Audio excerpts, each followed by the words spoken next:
Hi,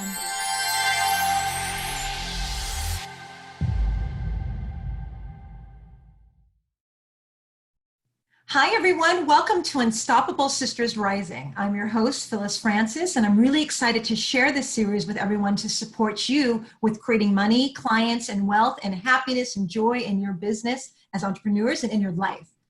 I'm excited today. I have a special guest with us. Her name is Carisa Montooth. Hi, Carisa. Hi, Phyliss. I'm so excited to be here. Me too. I'm glad to really have you here. And this topic is it's single while entrepreneuring. Yes. Yes. This is a big one. This is a big one. And so, of course, I want to share a little bit with you about Carisa Montooth. She's a 6th-generation certified energy healer, love coach, and creator of the Soul Love Method online course. She helps high-vibe single women heal their hearts and attract love. And I'm really excited to have her here because there's so many questions I have for you.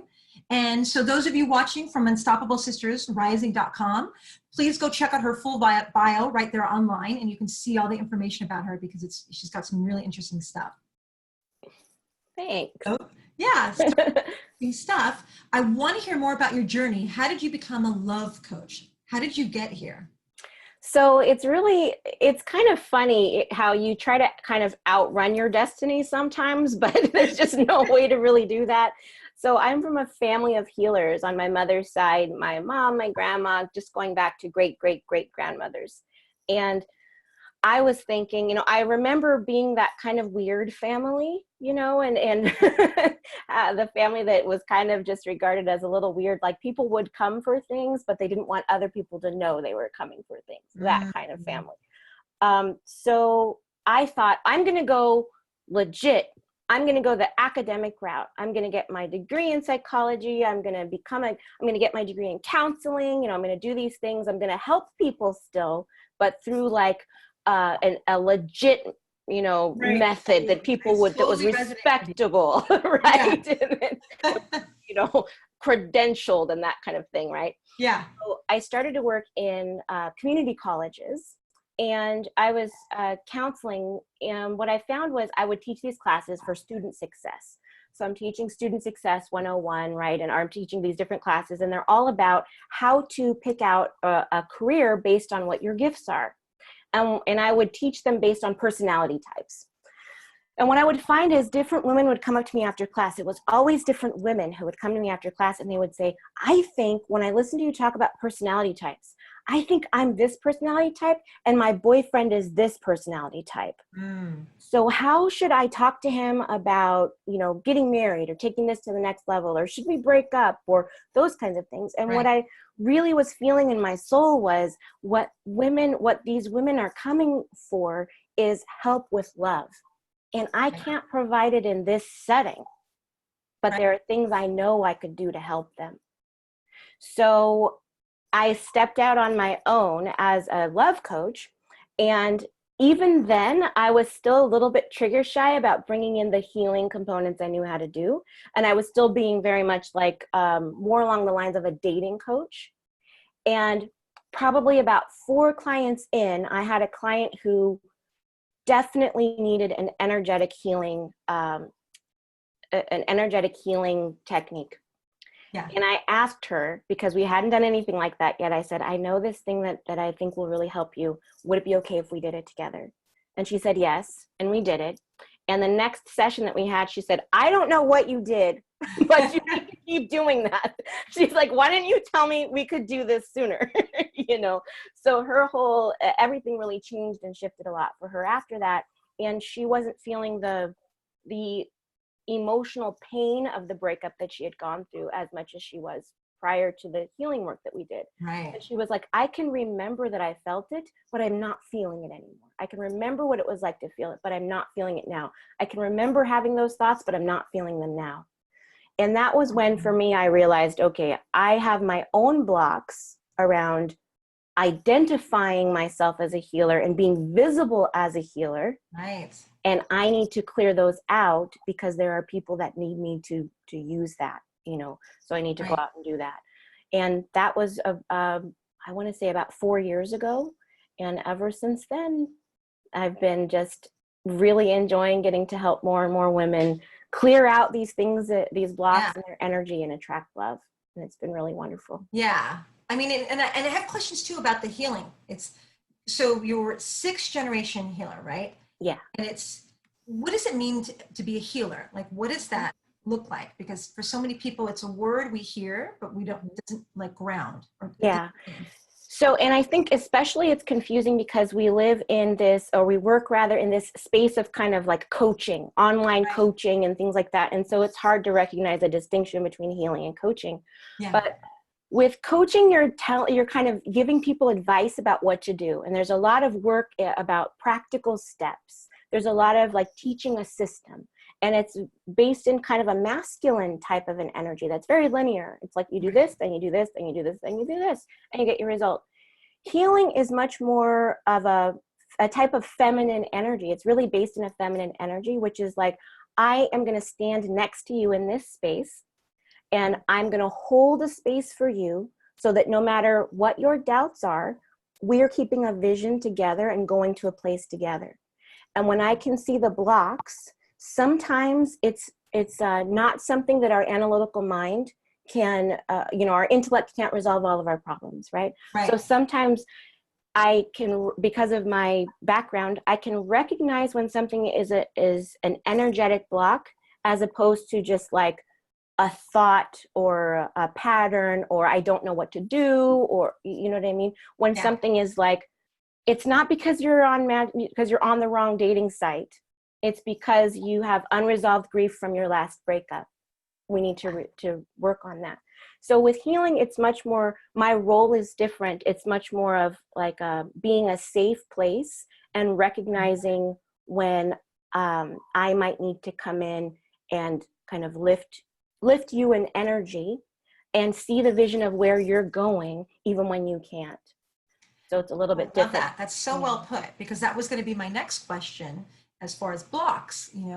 We always hear that, we need to remove blocks. Mm-hmm. And so I find that some people are like, but how do I know? Like, some people are blocked, they don't know because it's something that's always been there. Sure. How do you know you're blocked, and how do you know what to remove or what needs to be removed? Yeah.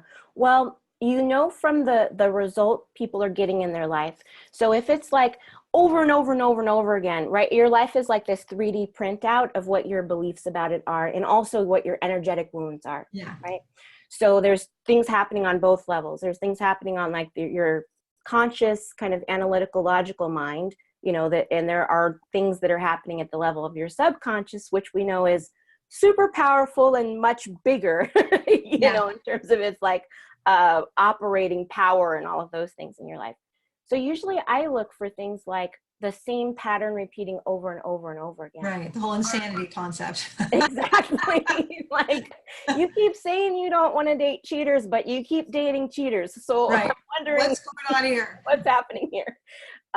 So it's those kinds of things. And also I look for differences between not only like the pattern, what's going on that you notice and that you see, but I look for differences between what you're saying and what you're doing. Okay, so the incongruence, when it's out of alignment. Yeah. And I also look at history. So I look at, how did you grow up? What was who taught you about love? What was your relationship like with your mom and your dad?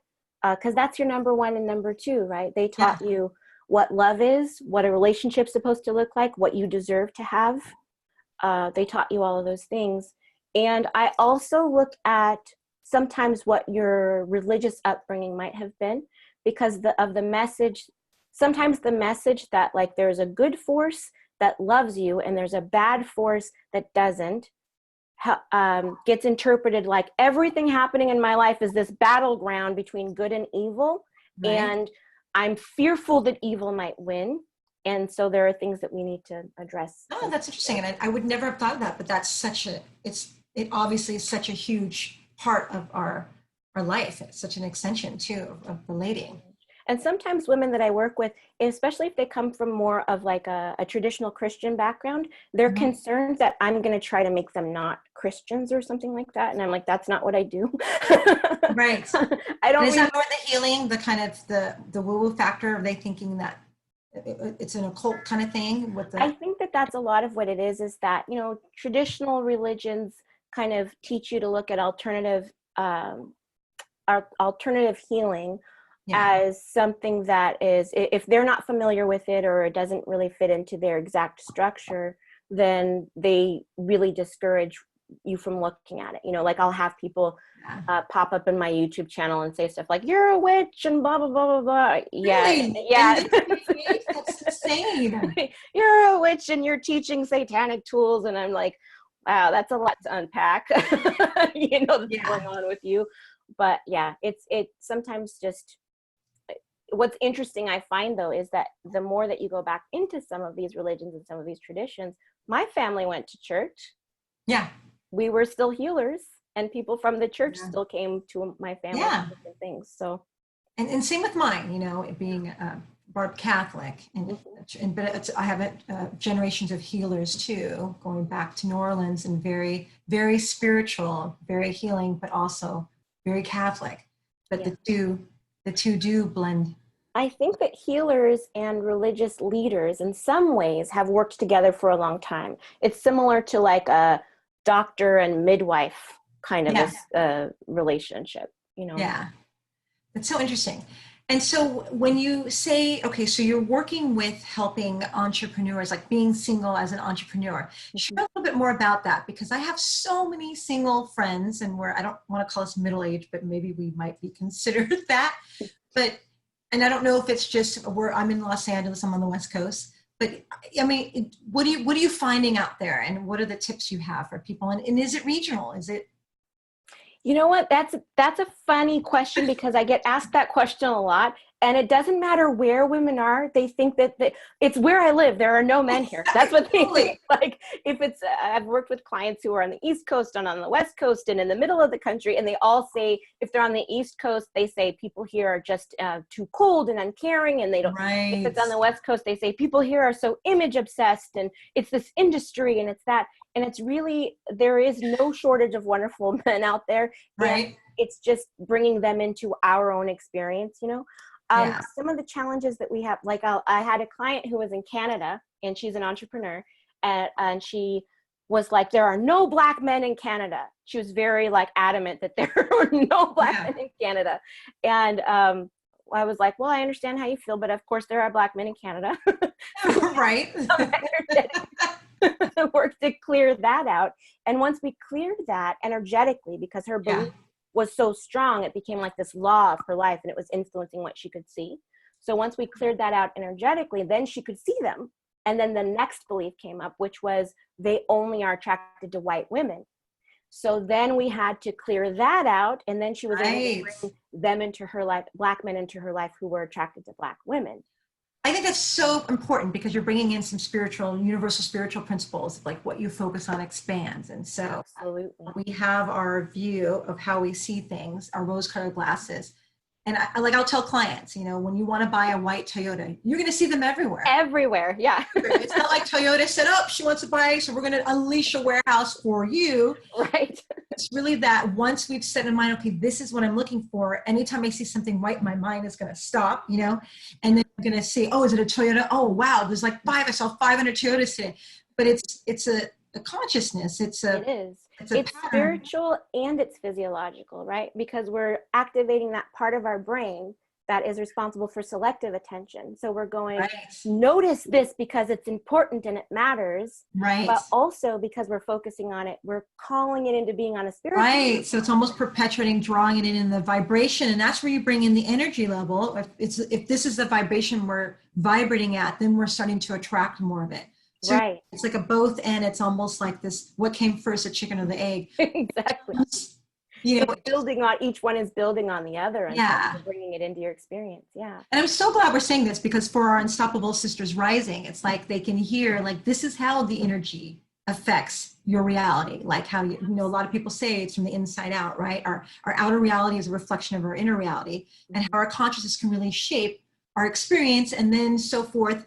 Then you bring in that energy component, where it's the spiritual aspect, because it's not just shifting this, that the healing has to happen too. The healing has to happen at both levels. Yeah. Like when I'm working. How do you do it at both levels? How do you do it here and then here, or energetically? That's a really great question. When I'm working with clients, I work in objective reality, which is what I call, okay, this is everything you're seeing out here. Yeah. And I work internally at the spiritual level. So, and I want to also answer your question about specifically for entrepreneurs. Yes. But the thing about working on both levels is that it's like, first you have to figure out what's going on, what is in there by figuring out the pattern.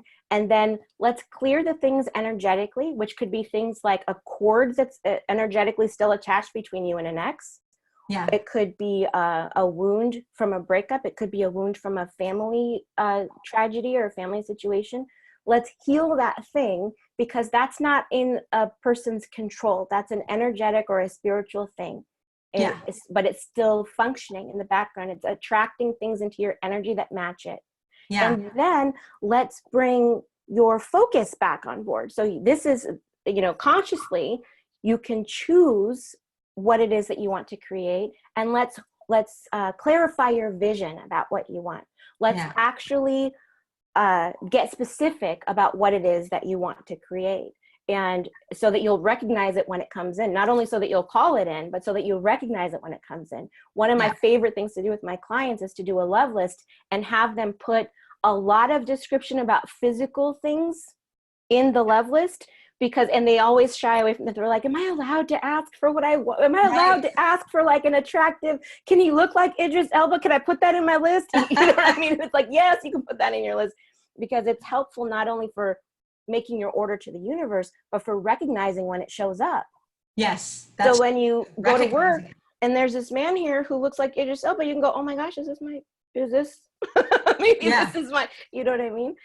So I do.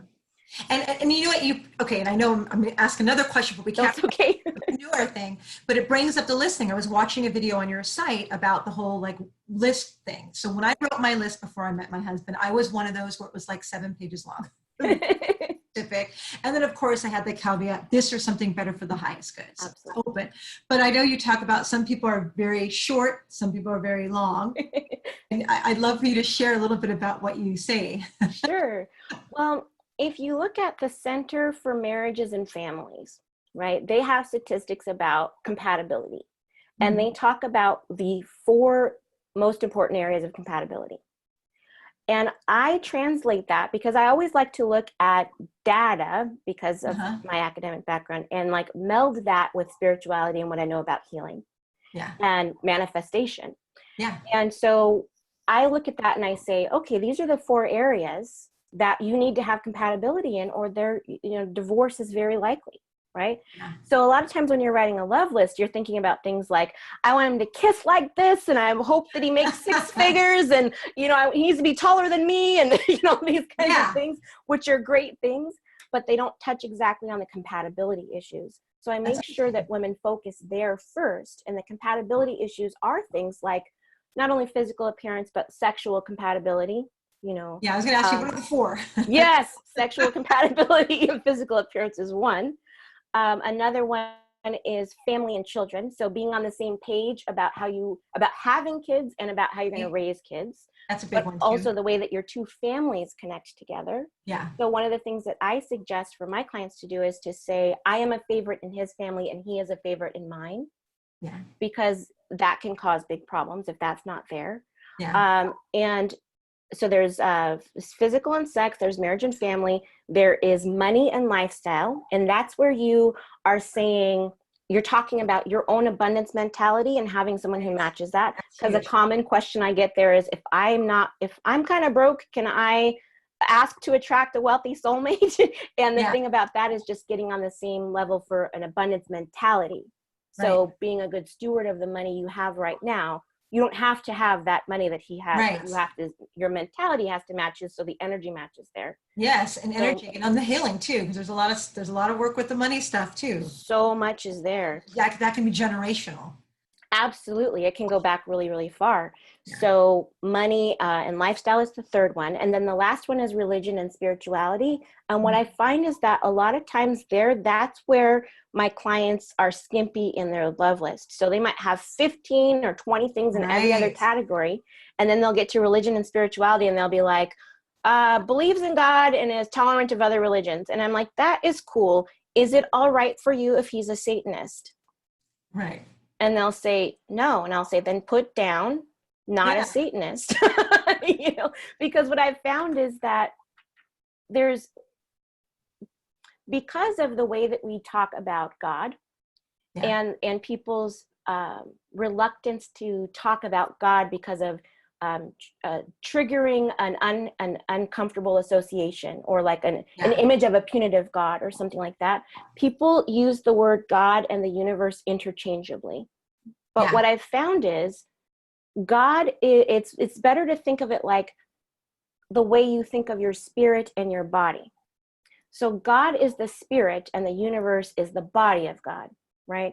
So the universe operates by a system of rules, and it is impersonal. You know, God loves you. The universe just cares what you said. It doesn't care what you want. It just cares what you it doesn't have the right or wrong or good or what bad. you asked for. What you ask for, you receive. What you ask, and it's exactly. And so the love list is good, bad. We put the judgments on it. Exactly. And so the love list is a tool it's a tool that uses universal laws. So you have to be specific because you get what you asked for, you know?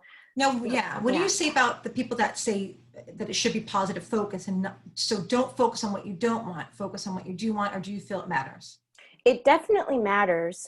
But you can use your ideas about what you don't want to create your love list. So you can say, my ex was a smoker and I hated that. But instead of putting in your list, not a smoker, you would put free of unhealthy addictions, and, you know, values his health and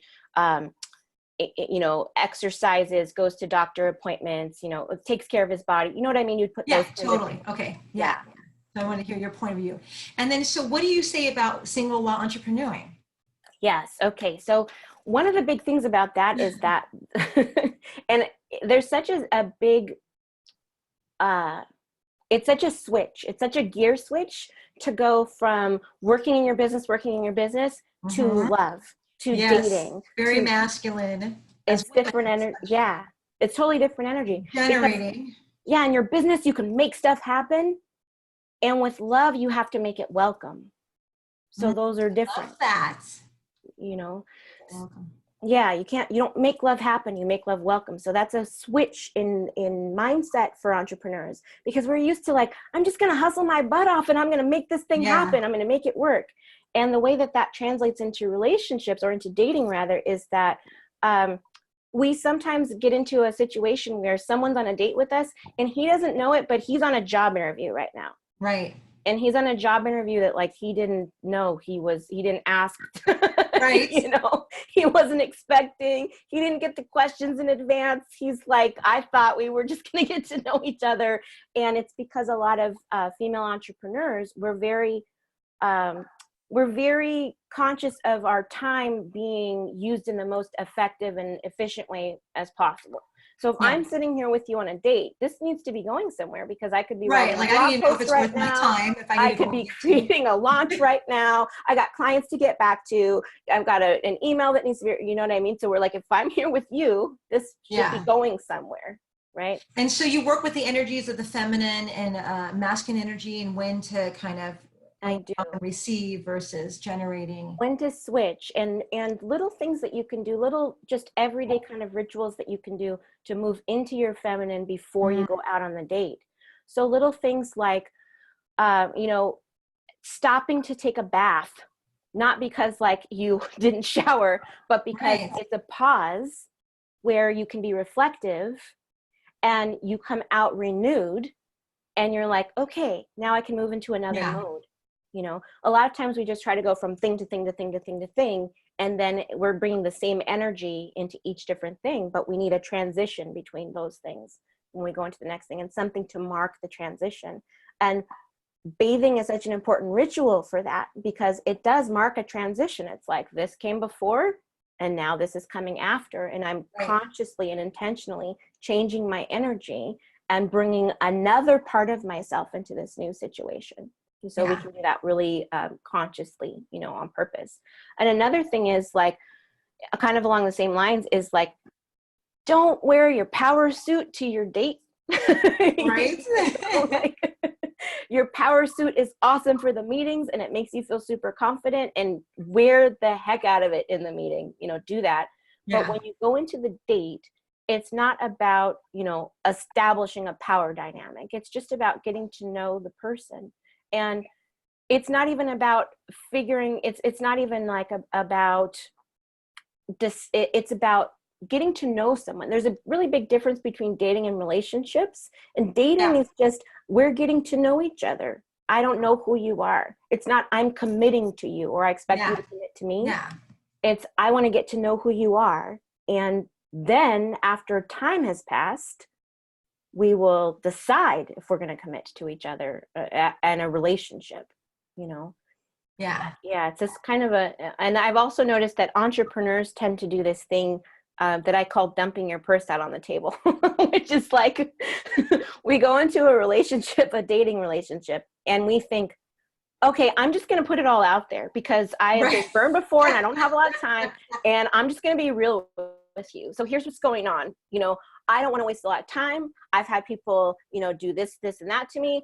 This is where I want to be in my life by this certain time. I want a man who's going to commit to me. I want to have kids by this date. Da, da, da, da, da, da. And they're like, I'm just being real because I don't want to play any games. And I'm Right. like, whoa, whoa, whoa, whoa. That is so funny. Oh my gosh. Because what that True. feels like to him is like if he said to you, I think you have an amazing body. I love the way it looks in that dress. And I am fantasizing about having sex with you right now. And I hope every part of this conversation is bringing us closer and Closer to that. that outcome. You know what I mean? It's like, and for her, she would be like, he could be someone she was attracted to initially Right. until he did that. Yeah. Some women would find that offensive. Yeah. And then it's like, whoa, it feels like too much too soon, right? Because it couldn't just Yeah. organically kind of, develop. He's like, I don't even know if I want to be with you like that. This is dinner. Like, we just met each other. And it's the same thing for her. She's in that situation going, whoa, I don't even know if I, Yeah. So I find that happens a lot with entrepreneurs. And if we can switch our mindset to, this is just getting to know someone and having a fun time. I don't have to commit to him. He doesn't have to commit to me. We're just getting to know each other. I don't have to make him responsible for the stuff that happened to me before, the actions of men in my past. He doesn't have to get punished because a man cheated on me before. Right. You know what I mean? It's like, Yeah, I totally do. yeah, And I wonder, I mean, there's so many things I want to talk about, and we're starting to get towards the end, but I do have to ask, have you found that the cultural diversity, does it impact this whole process? Have you found that it matters with women and men? I mean, I don't know. You work. do you mean cultural diversity, like interracial dating, or do you? Interracial dating, or if somebody, is it different, the issues that an African American woman has versus a Latina, Asian, or a Caucasian woman, or do you find that It's definitely influenced by how men and women view each other in the culture. Mhm. Definitely influenced by that. I think that there are a lot more Black female entrepreneurs who have the pressure to be like Superwoman, like I need to make everything happen, and also the belief that I find that Black female entrepreneurs are more likely to internalize the belief that, like, if he doesn't pick me, it's because I'm too strong. Right. Yeah, I've heard a lot of Black women say that, or yeah, and they're not. Stereotype of that too. And there's a stereotype of that, and it boxes us in because we believe that that's the only way that we can, that's the only way it will be accepted for us, Right. to be successful. Or it's like, you're going to be strong and successful and powerful and wealthy, but you're going to do it alone. Either that, or you're going to have to fix a broken man. Right. And you can have that can be your choice. And especially what I've seen a lot is that message gets given to Black women a lot of, you're a real, you're a ride and die if you stay with him, no matter how he treats you, no matter how immature he is, no matter how broken he is.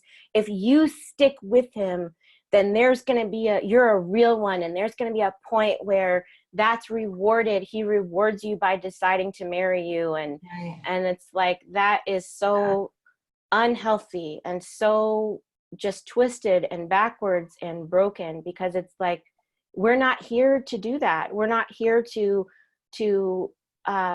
we're not looking for projects. We're looking for partners. Yes. And that's a huge one. I've heard the whole project thing too. Yes. I feel like they've kind of, I see that so often. and they left to somebody else. Yeah, that happens so often. And it's like, you know, that person usually doesn't seek out, he's not seeking out help on his own. He's not taking responsibility for his own, you know, and she's thinking, if I can just fix him, she's believing, she's falling in love with his potential, you know, which is like, that's the potential. You don't know if that's going to come or not. It usually doesn't, because Because it has to like be that dangling carrot, you know? Yeah. And he has to be motivated, and it has to come from him to do it. You know, most men who are healthier, who are on a path to health, they're not trying to date somebody. They have to focus on like building their thing. And it also depends on where they are in their lives. You know, if their business is built and they're starting to see the success of that, then a lot of times now they're looking for their wife. Now they're looking for their wife. If they're still just in the beginning of their grind and they haven't established anything, they probably shouldn't be dating. They really don't need to be dating, because you know what I mean? They're really focused here, and there's not a lot that they can really give to someone who. And I see that men get that. Like, those are people that are in that space. Like, they know how to compartmentalize. Like, you know, oh, you're a lovely person and I could see myself being with you, but I need to focus on this. Like, but women we have this vision, or we have that fairy tale, Disney, whatever it was we brought up with, oh, if they really, really loved you, they would drop everything. Pick me. They, Yeah. Like, sweep you off your feet, and you'll build the castle together. Yeah. We believe that has something, that his choice has something to do with our worth. Exactly. Yeah. That's it right there. That's it right there. And it really doesn't, you know. And how do you help people get through that? Because that's a big one. Is people really being single is a worthiness issue. You know, I'm not good enough, or, you know, that's the thing I've heard people say. Yeah. Well, and part of that is because we have, there is such a thing as marital privilege in our society, where our society really treats married people like they're more mature and better adjusted, and, you know, that their life decisions are more worth valuing. And that's for single people, it's like they're not well adjusted, and there's something wrong with you, and that's why you're single, and you should be unhappy about being single, and you're not really fully baked yet. Someday you'll have it. Someday you'll be there, like us happy married people. We really give that message a lot. And so one of the big things about that is actually going really deeply into self-love and what that means for you. Yes, self-love. You know, what that means. Oh my gosh. There's more I could talk to you, but I know we've kind of come to the end. And so is there any last piece that you wanted to say that we didn't get to? Well, so many areas. Well, we just kind of touched on it just now. So I'll just say, at the base of everything, at the foundation of everything, entrepreneur, you know, single, married, male, female, whatever it is, the base of everything, if you're going to try to come into a healthy relationship, is self-love. It's self-love and healing your own stuff, and then stepping forward into being able to share a wonderful life with someone else. But you can't share, you know, what you don't have. You really have to love yourself and understand what that means for you first. Yeah, I'm writing that down, because that's huge. Yeah. Oh my gosh, this is really great. And so I love this. I mean, I love this topic, single while entrepreneuring, because it is so rich. I mean, we could have a part 2 on this. And so where can people find you if they want to reach out to you? So they can find me at my online home, which is carisamontooth.com. And they can actually email me by just clicking on bonjour, which is, it'll open up a little contact form, and you can email me from there. But it's carisamontooth.com, carisamontooth.com. Excellent. And I know that those of you that are watching from Unstoppable Sisters Rising, that if you go to the page where Carisa Montooth is, you'll be able to see her bio. You'll be able to catch her free gift, which is? It's the Attract My Soulmate audio, which I love, because it uses binaural beats to help you clear out your love blocks while you sleep. Ooh, that's cool. What if people that are married, can I listen to it? Yes, absolutely you can. It's got great stuff in there, stuff about like I am worthy of love and all kinds of good healing statements to penetrate. Everybody can use that. I love it. I love it. So you can just say, because you can have more love even if you are currently in a relationship or wanting to grow and expand within that. Yes, you can That's great. always deepen your experience of receiving love. Absolutely. And I know that you have a bonus gift for those people that purchase Unstoppable Sisters Rising. There is a special bonus gift that will be available, and this is super generous. Well, it's the Overnight Heartache Cure. It's my audio healing program. And in that program, that's where you can go really deep into healing your heart and clearing out the 5 breakup wounds that can linger and still be in your energy, keeping you from attracting love, whether the breakup was 5 days ago or 5 years ago. So it's really helpful to clear that out and get you ready for love. I love that. I really love that. I mean, that's something that people don't think to do, that they're bringing their heartache into something new and how they can impact things. That's huge. I also know that you have a few things that you're working on. I want to give you an opportunity to share. Oh, sure. Well, my baby that I just love so much, and I'm so excited to work with the students that are in it, is my Soul Love Method course. And that's where I've taken my 5-step process for manifesting love and put it into a course, because there's just no way that I can work with all the women that I would love to work with one-on-one. So I've taken my entire process Yeah. and made it available so that you have the right steps in the right order. And this is the reason why, 87% of my clients are in happy, healthy relationships within 3 to 6 months of us working together, is because of this. That's great. formula. Oh, I love your statistics. You got to lead with that. That's really a big deal. Yes. That's a big one. I track these especially things. the statistics of marriage and relationships as a whole. Absolutely, yeah. I'm a data gal. It's part of the Yeah. academic background thing. Is like I don't just want to know what you thought about it. I want to also see the numbers about it. Yeah. So I love that. I'm totally into that too. I love the both end, the Eastern, Western, the healing and the information. So this is so great. Thank you, Carisa Montooth, for being with us and to share with us how to be single while entrepreneuring and being a part of the Unstoppable Sisters Rising series here. It's been really great having you here and sharing your wisdom. So thank you. Thank you for having me. It's been so great. Thank you. And then for those of you listening through Unstoppable Sisters Rising, go ahead and go back and check out this interview. Check out Carisa's bio and her information, as well as her free gift, and continue to enjoy the rest of the series. Thank you.